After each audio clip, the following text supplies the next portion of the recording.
Jarní pokračování dlouhodobého testu Peugeotu 5008 jsem dostal na starosti já, tak vzhůru na silnice. Čeká nás toho docela hodně. Současný stav 10 000 ujetých kilometrů. Jaká pak panuje spokojenost, by nás zajímalo. Opakování je matka moudrosti, tak poprosím Františka, aby nám přesně vysvětlil, co znamená číselné označení 5008. Číslice 5 poukazuje na historii značky v segmentu rodinných vozů. Dvojitá 0 je označení pro vozy se zvýšenou architekturou. Číslice 8 prozrazuje generaci modelů.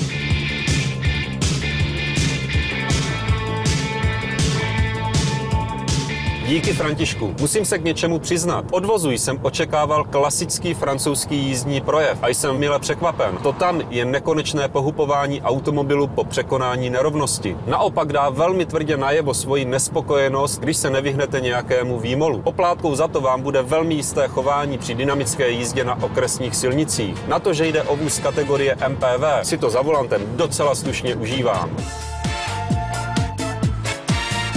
Jízdní vlastnosti. Asi největší pozitivní překvapení Peugeotu 5008. I když jezděte dynamicky na podobných silnicích. Všichni platíme na daních státu jak mourovatí, vše se nám zdražuje, ale o kvalitě silnic po letošní zimě nemá smysl raději vůbec mluvit. Stejně vám k tomu každý úředník řekne, že řidič je vždy povinen přizpůsobit rychlost a styl jízdy stavu a povaze vozovky. Ode mě tedy jedna rada. Pokud budete s 5008 jezdit převážně po českých okreskách, nedoporučoval bych 18 kola. Auto a hlavně řízení zbytečně trpí. Volil bych raději 17, které budou k vozu mnohem šetrnější.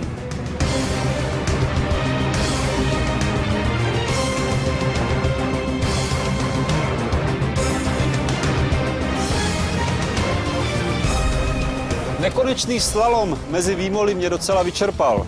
Jdu si sednout na zadní sedadla a nechám se chvíli povozit.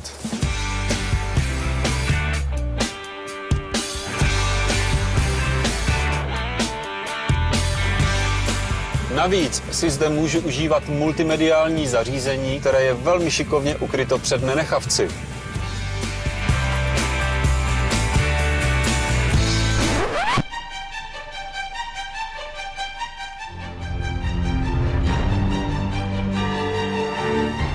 Aj. A první nedostatek. Za 2 ukryté displeje si připlatíte rovných 20 000 korun. Ale k čemu mi jsou, když k jejich zprovoznění potřebuju externí zdroj dat, který připojím do sdířek AUX 1 nebo AUX 2. Sice pak mohu sledovat nezávisle 2 filmy najednou, ale mám strach, že případní cestující se mi zde zamotají do kabelu. Tady bych rozhodně šetřil a raději pořídil přenosný DVD přehrávač. Co se ale týká komfortu cestování, na druhé řadě sedadel nemám výhrady. 5008 je v nabídce jako 5, ale i 7místný automobil. A právě tato verze je čím dál žádanější. U zadní části vozu nestojím náhodou. MPV velmi jednoduchým způsobem přeměníte v malou dodávku s nákladovým prostorem téměř 1800 litrů. Ale mě tu zajímá další příplatková výbava za 16 000 korun. 2 sedadla v 3. řadě. Já si na něj jdu zkusit sednout a dám si na nich tak 50 kilometrů. No upřímně, já to vidím jako adrenalinový zážitek rovný bungee jumpingu. Ale kdo chce kam, pomozme mu tam.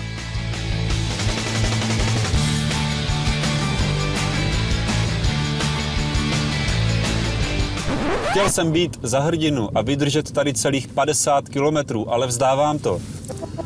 Jsem tady ani ne 10 minut a mám toho plný zuby, takže poprosím pana řidiče, aby mi zastavil a vysvobodil mě odtud. Děkuji. Zbylých 5 sedadel je přece jen pohodlnějších.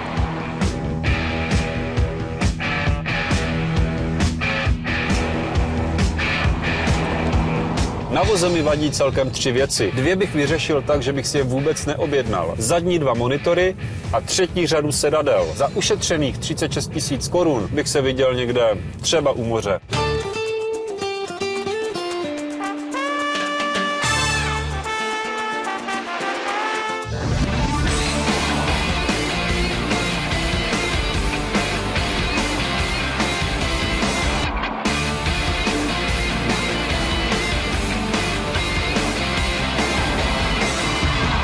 Na občas komplikovanější ovládání mi nezbylo, než si zvyknout. Spotřebě udávané výrobcem na hodnotě 5,9 litrů na 100 km jsem se přiblížil na 0,6 litru. Svůj podíl na tom v poměrně teplém počasí nesou i zimní pneumatiky, ale i tak mi to nepřijde dramatické navýšení. Největší plus má ode mě 5008 za jízdní vlastnosti a komfort. Donedávna bych nevěřil, že to někdy o Francouzovi řeknu, ale jsou výtečné. Peugeot 5008. I po 10 000 ujetých kilometrech stále výborné vysvědčení.